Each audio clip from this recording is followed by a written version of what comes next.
जी, आप कह रहे हैं कि आप एक विकट परिस्थिति में फँसी हैं।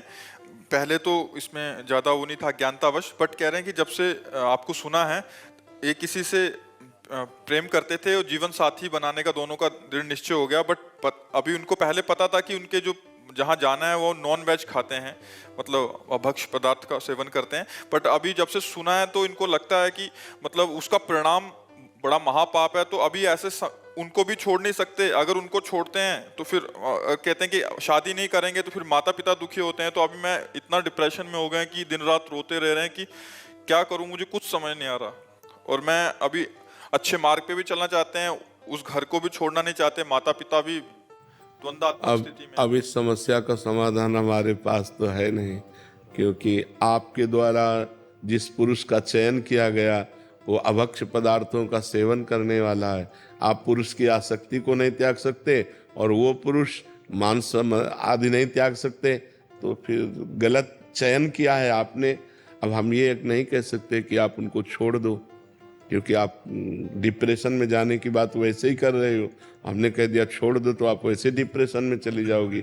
आप में अध्यात्म बल तो है नहीं कि आप अपने अध्यात्म बल के द्वारा उनको कहें यदि आप मुझे स्वीकार करना चाहते हैं तो पवित्र भोजन आपको पाना होगा, पवित्र आचरण करना होगा। अगर आप ऐसे नहीं करेंगे तो हमारा आपसे कोई संबंध नहीं। इतनी क्षमता आप में है नहीं, नहीं है ना। अंदर का उल्लास शक्ति पूरी अध्यात्म से। गलत चयन किया है ना आपने, गलत चयन किया है आपने।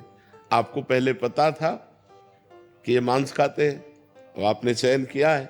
अब आप जाओगे तो आपको, आप खाओ या ना खाओ, आप तो भ्रष्ट हो ही जाएंगे। क्योंकि जिस पुरुष का हम संग कर रहे हैं वो मांस खाने वाला है और वो हमारा पति स्वरूप होगा, तो वो तो खान पान तो उनका गंदा ही है, तो आप भ्रष्ट तो हो ही जाएंगे।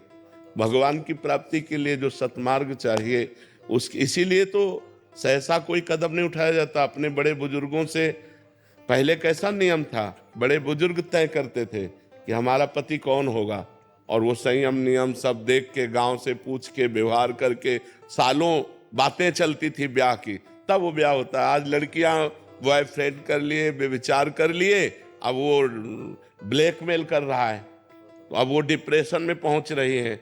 अब फिर ब्रेकअप करके दूसरा बॉयफ्रेंड कर लिया, फिर जब तीसरा पति होगा तब वो चैन से रह पाएंगे। वही गंदी आदत, वही भ्रष्ट आचरण उनको गिराएंगे। तो अब ये तो बहुत बढ़ रहा है। अब इसके विषय में हम क्या कह सकते हैं, हमारे पास इसके विषय में कोई निर्णय नहीं है।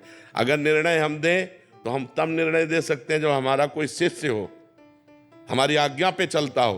अपने पुत्र को या अपने बच्चे को डांटा जा सकता है, दूसरों को नहीं डांटा। आप दूसरी हैं, हम आपको अपनी नहीं कह सकते, क्योंकि हमारी वही होगी जो हमारे धर्म का पालन करे। प्रश्न ही नहीं आता आपके अंदर कि हमारे गुरुजी हैं, जब उन्होंने हमको मना किया है तो या तो आप मुझे स्वीकार करो तो आप वो छोड़ दो, नहीं हमारा आपका कोई संबंध नहीं। क्या विश्व में और लड़के हैं ही नहीं? क्या विश्व में और पुरुष है ही नहीं? वही एक पुरुष है आपके लिए।